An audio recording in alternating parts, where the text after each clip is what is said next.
Okay then, Helldivers, loads to go over today as we have got around a day left on our major order, leading to some interesting changes that are going to be happening afterwards. We've also got some updates to the known issues list, and I know you guys know what I'm talking about with that one, so we'll dive into that. And it appears that the Eruptor is getting more coverage than anything else that we've seen in quite some time.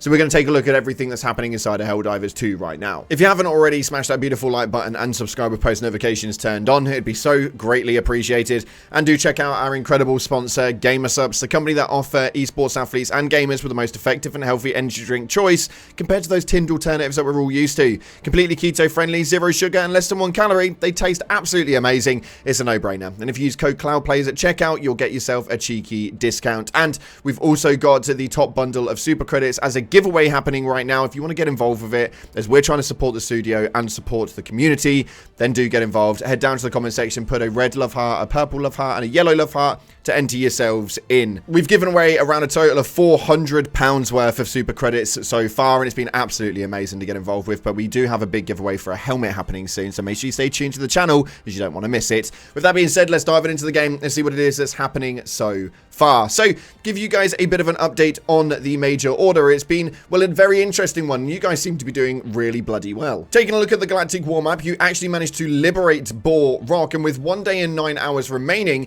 we now have around 60% left on S gear to complete for the major order to be done. It does seem like we are actually en route to getting this thing done.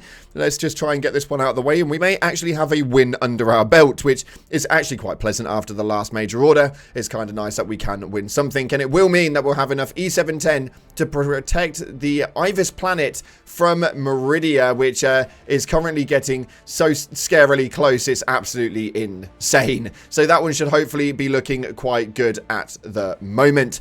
Looking into your personal order, you have to successfully extract with 10 common samples. And for those of you guys wondering and didn't see yesterday, your superstore for the next 24 hours is the Jaguar, the Gorilla, White Wolf, Grenadier, Clinician, and the Ravager. It's a nice little setup, so if you want to grab hold of those, you can do as well. But taking a look at the news part of Helldivers 2 and things that are happening right now, it has gone under, well, no surprise that actually the Quasar cannon has been a little bit broken. We have a update to the known issues list, which shows that this will probably end up getting fixed, which I am oh so gutted about. But it states right here that the Quasar cannon can pre-charge when not equipped. This is absolutely ginormous, as a lot of you guys are having a load of fun with the Quasar right now. Essentially, if you pick up the Quasar, fire off the first bullet, and then just like not equipped it, pop it on your back, or even just carry it around, it'll pre-charge itself, so that when you go to fire it again, you need to shoot it at something else. It's already pre-charged, and it's an instant shot. Now, for me, this was a really good upgrade for the Quasar, and I actually would recommend for the development team over at Arrowhead to maybe even let this maybe be something that the Quasar can actually do, as it makes it a lot more viable and a lot more enjoyable to actually utilize. I'm going to throw it on the table. They're probably going to say no, but nonetheless, I think it'd be a very, very cool addition to the game. Now, in other news, some of you guys have been asking for what's happening in this series for new episodes regarding J.O.E.L and the Q&A with regards to the Galactic War as an overall. We've enjoyed a couple of episodes so far, and you guys are asking what's happening next. Now, the Baskinator has confirmed that our video team has had some other things that need to be done first. For example, the amazing Borderline Justice trailer, and we still have more episodes to come. So there are still some more J.O.E.L episodes that you will be waiting on. It's been a very, very good time watching those so far, and hopefully the next one will be up very soon. But it is the same team that do all of the trailers for absolutely everything, and they do all of the main Strommen news videos and everything you see on the Super Destroyer, so they've obviously got quite a bit of work to get on with.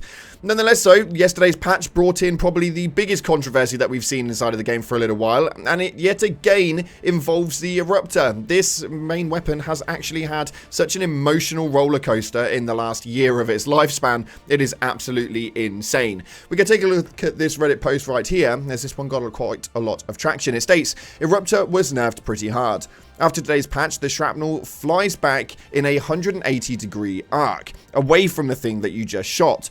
What that means is functionally it is A, it's more likely to hit you or your teammates, and B, it's much less likely to hit the bad guy. Yesterday in 1 or 2 shot alpha commanders with headshots. Now it can't even one-shot hive guards with a headshot. I no longer reliably pop spewers either. I just wish that they would leave this gun alone. The whole downward spiral began last year, ironically, with Arrowhead saying that they were getting rid of shrapnel to stop it from hitting the player, causing a massive nerf.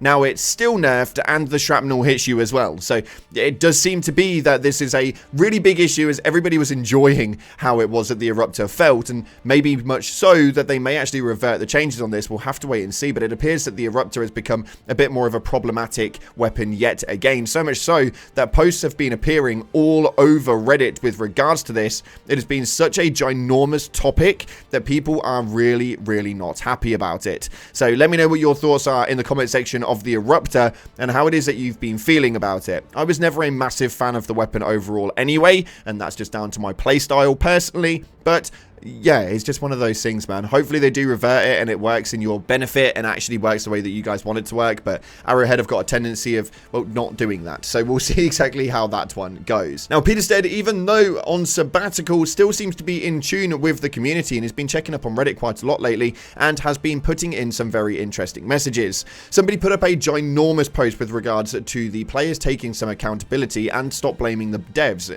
essentially for the main losses that we've been having with regards to the Major Order, and people stating that they are being rendered absolutely useless because, well, they're built to not be completed. Mr. Peterstead stated right here that everyone is allowed to play the game the way that they want. Remember that part of Helldivers is asking the question about how a community democratically plays together. I appreciate OP's point of view, but I don't think blame should go to the team. They issue challenges and the community decides together if they want to pursue them.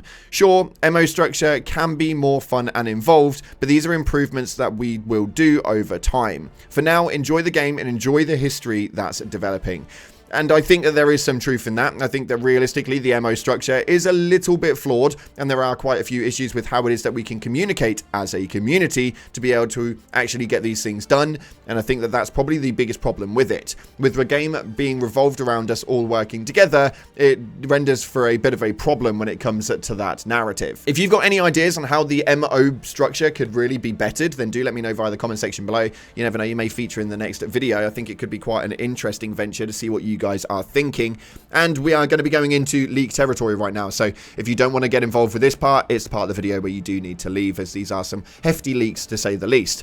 With that being said, thanks again for watching. Let's see what it is that we've got with the leaks community. So Iron Sights has been posting up yet again, and he's been absolutely on fire just recently as he posted up this tweet right here that states weapon skins are actively being worked on and updated, which is actually really, really good news for those of you guys who are wanting to be able to customize your weapon. Although it doesn't look like we're talking about actual customization with muzzles, lenses, scopes, mags, and so much more, it does say that we could potentially have some updates to the way that weapons actually look and actually start putting some weapon skins onto the plate.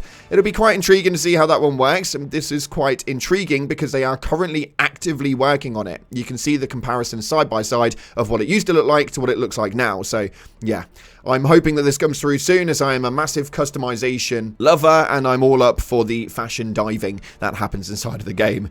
Now, taking a look at your top comments, so you guys had a lot to say in the last video. This first one states right here, we need the DSS to be a location players can visit and do things at. It could have a practice range, an arcade, an enemy bestiary, voting booth, and other fun activities to do. Now, yes, this is obviously quite cool and it would be a good addition to the game, although I think that there are a lot of other things that we kind of require inside of the game before that actually happens. We need to remember the development team are quite small, so we have to pick and choose the bits that we actively want to come into the game, as doing that may mean that we may lack content in other ways. So it's a bit of a difficult one to overcome, on, but nonetheless, something we still need to take into consideration.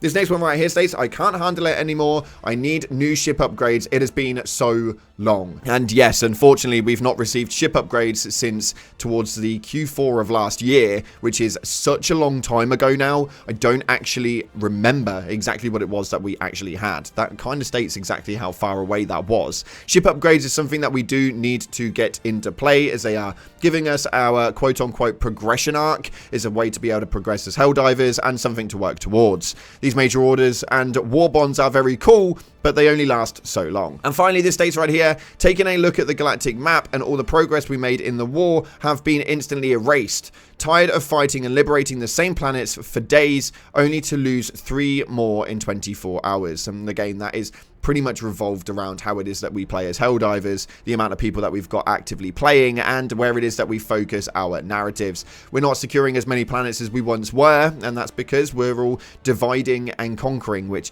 is not obviously working for the most part, as people will then abandon what they've done and the work that they've made to go into a major order once it comes into something that they've actively wanted to do. So yeah, I think that is the community at fault with that one. Nonetheless though, unfortunately, that's all we got time for today. If you haven't already, smash the beautiful like button, subscribe, post notifications turned on. Thank you so much again for watching, guys. I appreciate all your faces, and as always, up until the next time, I'll see you in the clouds.